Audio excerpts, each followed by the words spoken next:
Well, hello and a very warm welcome to episode 2 of BA Fringe at BA Summit Southern Africa. I hope you're having a good time at the conference. I know I am. One of the hardest things to choose is which session to go and visit. There are so many good sessions going on. It is unbelievable. And we've got like a day and a half left, which is just fantastic. Now, I'm sure, like me, I'm sure you've been making the most of the social opportunities at the conference as well. There are a number of discussion boards, and the Zoom chat, the Zoom networking this morning was really, really fun as well. But you may well have picked up, there's quite a lot of, I was going to say noise, that sounds negative, it's like positive noise, a lot of stuff happening on social media under the official hashtag, which is BA Summit SA. And there's actually even more reason for you to get social on social media because we're running a competition. And just imagine being guaranteed a free ticket to the BA Summit Southern Africa 2021. Not having to ask your boss for funding or not having to write a business case for funding. Well, if that sounds attractive, that is on offer as well, one lucky winner will win that. And all you need to do is be active on social media, which you're probably doing already. So in order to be in with a chance of winning that free ticket, all you need to do is get your social media gloat on and just either on LinkedIn or Twitter, share your favourite conference moment or your biggest takeaway or just something that you're enjoying about the conference or a takeaway from a session using the official conference hashtag, which is BA Summit SA. Now that could be a text update. It might be like a selfie of yourself watching the conference or a selfie of you in front of a particular speaker that you really enjoy watching. So do get involved. Really great way of not just entering the competition, but also sharing tidbits of information beyond the conference itself. So do make the most, and every time you tweet or use a LinkedIn update, that will count as an entry into the competition. So plenty of opportunity to get involved. So we have so much coming up for you on this episode. I really can't spend any more time on the introduction. We've got two great topics. We're really going to be talking about how we might need to adapt and think differently as a business analyst. And our first panel is really about that, about how we might need to change the way we think as a BA. And we've got three fantastic guests. I'm really pleased that they could join us for this session. We have Larissa Raga, who is a business analyst at Intellect. We have Prasanthni Kalyanasundaram, who is speaking tomorrow, and her session is entitled Your Journey to Intellectual Capital is Just 2 Steps Away. That sounds really interesting, so I shall be definitely looking that one up. And Paul Benn, who is also speaking tomorrow with the bottom line in abstract thinking. And Paul joins us all the way from New Zealand, so it's the middle of the night, I think, for Paul. So that's extra points for joining us at that time. So Larissa, Prasanthni, Paul, thank you very much for joining us. Thanks very much, Adrian. Fantastic. Okay, so I want to start by thinking about this need for thinking differently. And analysis can sometimes be seen as prescriptive, and it's like paint by numbers. You follow a method or a methodology, and that can become a little bit sort of like ticking the boxes if we're not careful. So I was wondering if you could explain why, from your perspective, you think that we need to think differently, and perhaps maybe even give an example. So Larissa, if I unfairly pick on you first, what are your thoughts about thinking differently as a BA? Thanks, Adrian. I think we as BAs need to think differently so that we can get into the minds of our stakeholders. And I've been trying to use empathy in the work that I do every day. So like understanding what role is it that your stakeholder plays on the project, as well as like how do they fit into your team. And I think also it's important for us to understand, you know, how they can bring value to the project. So, for example, if you're working with the head of member experience, they're probably going to be more interested in your perspective as a BA around, you know, the user experience, what sort of value is the solution bringing to the user. But if you're working closely with a project sponsor, for example, they might be more interested in the most cost-effective solution. Mm. Yeah. So actually understanding the different perspectives that exist around, it might be that everyone's bought into the outcome, but they've got different perspectives on why it's necessary, and we need to help them think differently in that regard. That's really interesting. So Prasanthni, what's your view in terms of thinking differently as a BA? What would you add? Sure, Adrian. So I second Larissa. I think when Agile stepped in, we already moved from prescriptive to more adaptive mode. So we have learned to operate on the fly. But now we are not just Agile BAs, we are virtual Agile BAs with the pandemic onset. So I think we have to be even more quicker in learning and grasping things and kind of bring together our stakeholders. So we have to be emotionally intelligent, as well as we have to be able to embrace the diversities that this work from home culture is going to bring on. As in, we have to start accepting failures and mistakes, which is bound to happen. So there is this concept called black box thinking, coined by Matthew Syed in one of his books, where we have to acknowledge the mistakes that we make and confront and learn from that to become a high performing team. So that will be my 2 cents on it.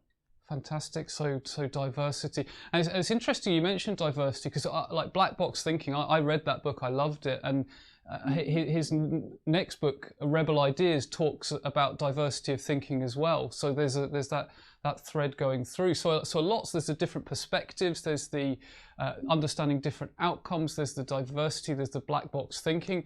I mean, Paul, that's a lot for us to be thinking about changing as BAs. What would you add, or what's your perspective? I think if you listen to my talk tomorrow night, I'm going to make a quote, and I'll give you a little tidbit of it. It was Albert Einstein who said that today's problems are from yesterday's thinking. And if you actually think about it, what we're living through at the moment, COVID, is exactly that. You know, it's yesterday's thinking that we are where we are today. Who would have thought 3, 4, 5, 6 months ago that we would ground the entire world's airplanes, you know, and then just looking at how we actually are fighting this epidemic. At the end of the day, it's the flu. It's a type of flu, but we're not fighting it in the same ways as we have in the past, because it's something totally different, and we are having to tackle it differently and think differently the way we do it. And I think that's exactly what's happening in the world. The norm that we knew in everything yesterday is not the same today. And we cannot apply the same thinking from yesterday to solve today's problems.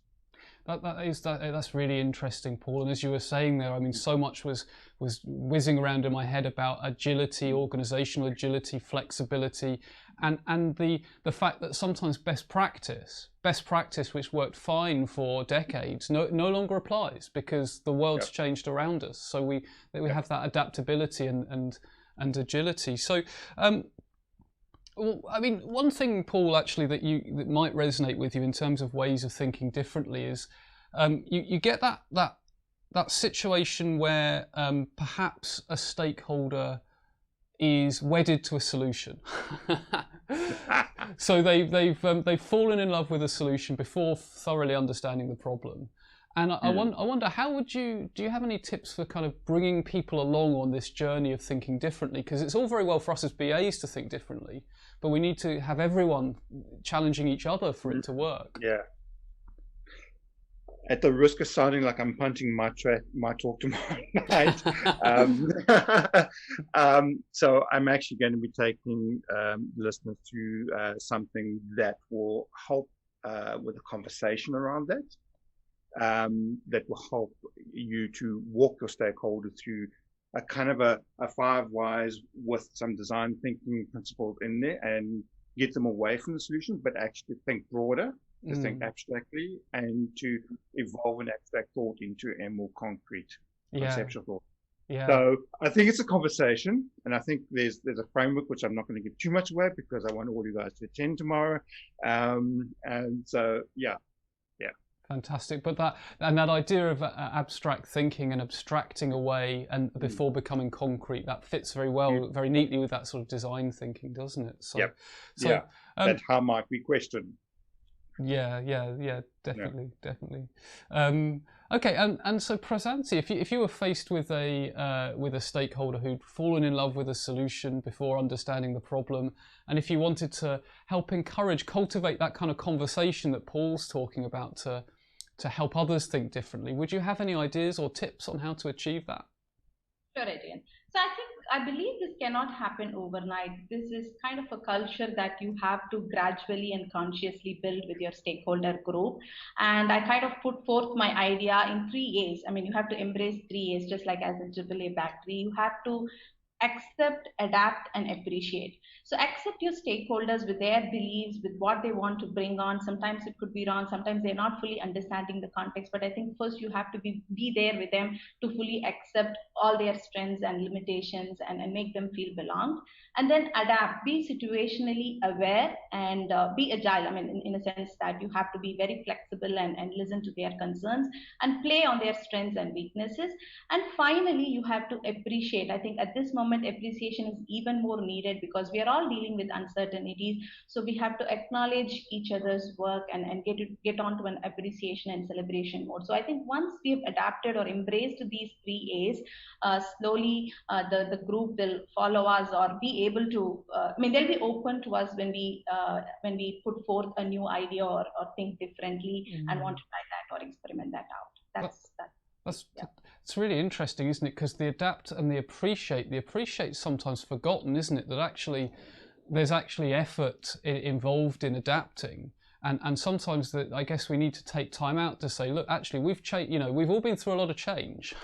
Let's, as you say, let's celebrate that, and let's let's appreciate what we've got through together as a team, as a community, or whatever. So. Great. So Larissa, would you have anything to add? Yeah, sure. So definitely to add to Prasanthni's very valuable feedback there, I would say to take the stakeholders with you on the journey, you need to constantly be communicating with them. And sometimes we have to almost over-communicate. So if that means, being extra transparent, constantly having your name, pop up in their mailbox, I think that's definitely a way for them for you to take them along. Yeah, be visible, be present. I mean, it's interesting, the themes I'm feeling emerge from this conversation around agility, flexibility, questioning best practice, but also connecting with people, appreciating that people are coming through a different time, and then staying present and communicating. So fantastic. So okay, so probably a really tricky question now, but briefly, what would you say your biggest takeaway from the conference is so far? And that might be a specific technique, it might be from one presentation, it might be a theme that's emerging for you. So Larissa, biggest takeaway so far? I think definitely I've learned a lot about networking from Inga's talk around Shoot Your Shot. Very inspiring. And then secondly, all his talk around gamification, reflecting on the various ways that you can engage with the customer was very, very useful to me. Fantastic. And if anyone missed them, of course, they'll be available on catch up on video. So for I think the whole of October, which is fantastic. Paul, what would your biggest takeaway or takeaways be? So I am just before this, I was listening to Lisa Conradi's talk, and there's some of it that resonated with me, and that is kind of how the digital age is impacting the way we work and blurring the lines between our personal lives and our corporate lives, and how that's impacting our thinking and our mindsets as well. And I think that's very important because I think when it comes to us as BAs, our mindsets, our way of thinking, is probably one of our most precious tools we have. And we've got to be very careful about the influences that can skew that thinking and that mindset. Yeah, that's really interesting, and the changes that we're experiencing at such a velocity now, and the impact that might have on that. So, fantastic. And Prasanthni, what would be the biggest takeaway for you so far? Adrian, like you said, I'm actually struggling to juggle between a lot of interesting sessions that are happening. But I was in Joe's discussion group on taking BAs to the next level. It was a very productive discussion of how we can deal with uncertainties and move on from being just a good BA to a great BA. I like that, a lot of interesting inputs. And then I was also in Unleashing the Power of Visualization by Grant. I think he's doing another discussion group later, where he has given a lot of practical tools and tips to apply visual techniques in learning and communicating, which will kind of surface what I will cover tomorrow when I'm talking about meta learning, learning how to learn, where I also talk about the power of visual thinking and how visualization will manifest your world and being a successful BA. So fantastic. Yeah, visualization is one of those things that's cropping up time and time again. So well, thank you all so much for taking time to have a chat here today. I am certain people will want to stay in touch with you. So I know, Prasanthni, you've got a session tomorrow, but if people want to reach out to you, is LinkedIn the best way for people to be in touch, or? On the same name that they see here now, so and they can also do @Prasanthni, my Twitter handle, so I'm active both on LinkedIn and Twitter. Fantastic. And Paul, what's the best way for people to get in touch with you? LinkedIn, it's Paul Benn. That's Ben with 2 N's, not like the UK people spell Ben, 1 N. Yes, LinkedIn is the best, or you can find my profile on the BA Summit, and I think my LinkedIn profile link is there as well. Fantastic, and of course you're speaking tomorrow as well. And Larissa, what's the best way for people to be in touch with you? Yeah, so you can all connect with me on LinkedIn as well, Larissa Raga. Look forward to hearing from you. Fantastic. Excellent. Well, thank you all so much for taking time to be here today. Some really, really interesting thoughts, and I'll catch up with you throughout the conference, I'm sure. Thanks, Adrian. Thanks. Bye. Bye. Bye.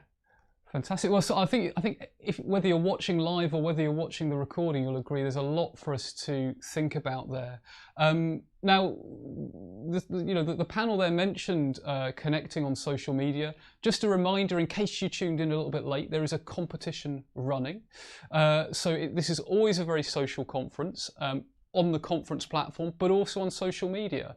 So if you would like the chance of winning a free ticket to the BA Summit Southern Africa 2021 without having to apply for funding to your manager or whatever, all you need to do is get even more active on social media, as I know many people already are. Every update you post on LinkedIn or Twitter with the hashtag BA Summit SA, the official conference hashtag, will be counted as an entry.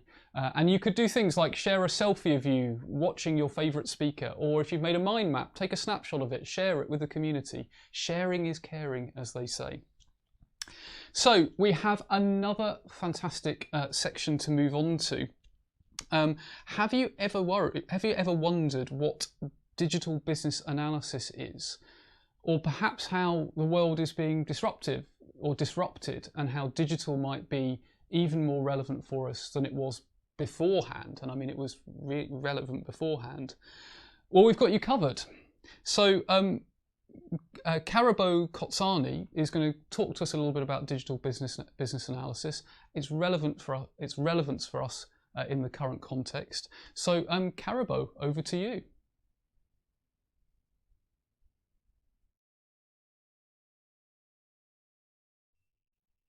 COVID-19 has accelerated the need for every single person to adapt to the digital economy.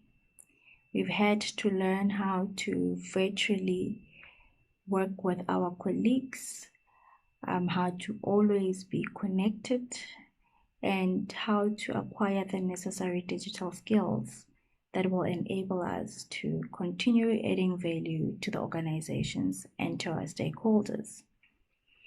Now, this transition has not been easy because it has been so instantaneous. Organizations have had to change their processes, their procedures, so that they can continue to service their customers, you and I, and they can continue to comply what the rules and regulations that have been put in place. During this transition phase that has been accelerated by the pandemic, it has become extremely evident that there are digital skills that we lack.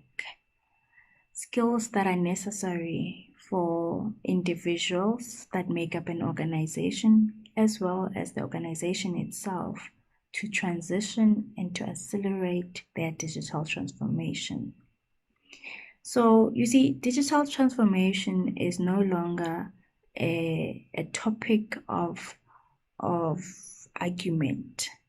It is no longer an option. It is a necessity for any organization to survive. The question at hand is the pace that the organization would choose to execute in terms of transforming.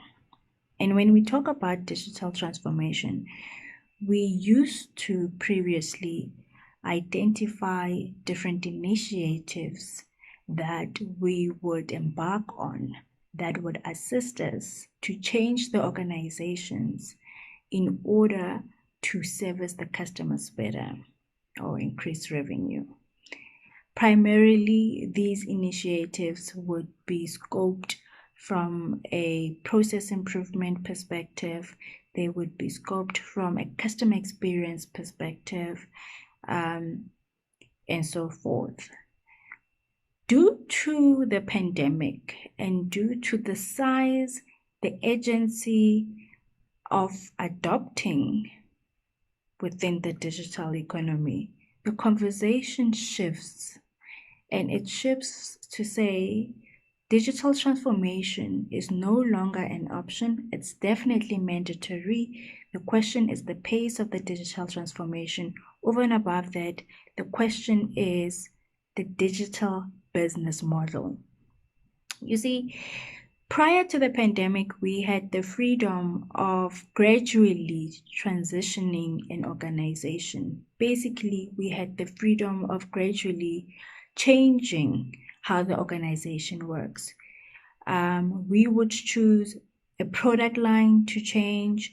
We would choose a specific function area to change and enhance. But these were incremental changes that were taking place. And the fundamental business model of the organization was untapped into for most companies.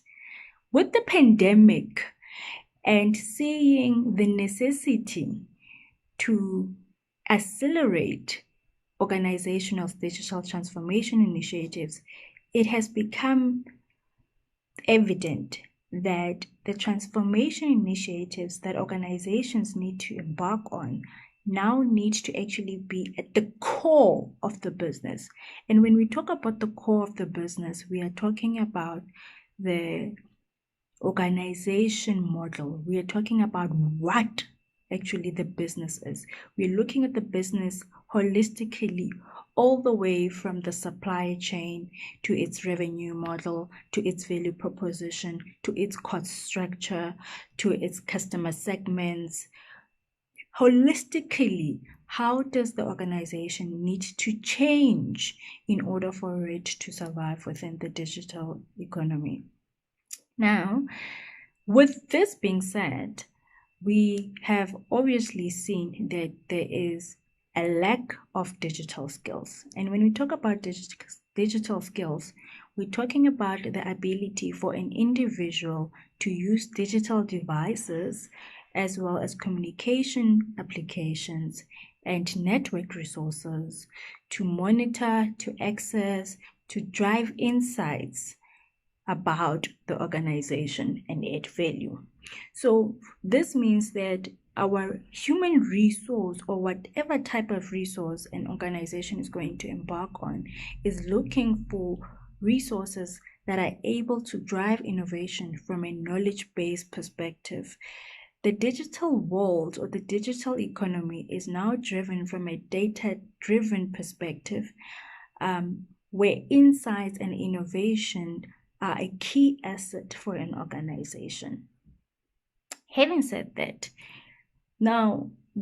having said that it is paramount that all organizations transform digitally. The question is the pace of the transformation, and the transformation that needs to happen is from an organizational business model perspective. However, as much as we have the what needs to change, right? And as much as we have the what skills are required to enable the change, we are still missing the ability to execute on that. And that is where your digital business analyst comes into play.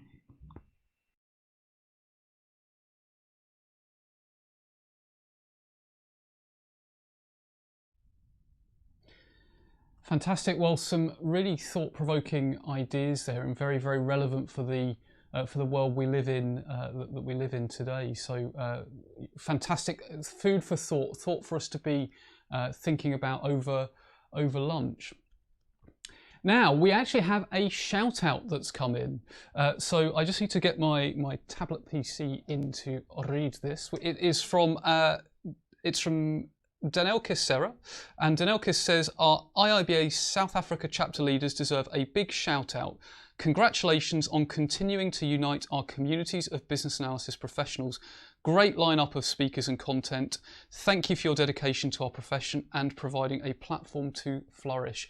I think we would all agree with that. I mean, that's, you know, the leaders and everyone involved with IIBA in South Africa, the BA Summit Conference, the track chairs, absolutely everyone, to put on such a fantastic high quality virtual conference is no mean feat. So I would 100% endorse and echo Danelkis's views there, and thank you for submitting that shout out. Now, as a reminder, anyone, if you're watching this, you might want to do a shout out for a friend, a colleague. Maybe there's something you're celebrating. Maybe it's your birthday.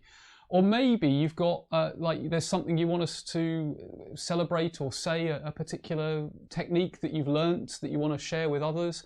If you go to the URL which is on your screen now, which is bafringe.live, there's a form you can fill out, and that comes directly to us here in the studio, and we will read out as many shout outs as we can. You can also optionally attach an attachment, so if you had like a picture that you wanted us to show or whatever, like some notes, I don't know, you've made a mind map or a sketch note or whatever, throw that across. We'll cover as many as we can. So yeah, if you want to shout out, that's the URL to use. So we are now out of time. How quickly these half hours really do fly by. But please do join us again at 4:40 p.m. We have so much extra content in that one. It's unbelievable. We have a panel session which will be bringing a truly international perspective. We have contributions from, and I have to take a deep breath before I read this out, contributions from Nigeria, Zimbabwe, the Ivory Coast, Zambia, USA, Europe, Canada. And we're also going to hear why BA communities are so important. So this is a session you will not want to miss. It's extra and, you know, beyond the sort of conference closed the days closed, but it'll be extra valuable content, absolutely. So go ahead, enjoy your lunch now, but we will see you back at 4:40 p.m. And thank you again for watching.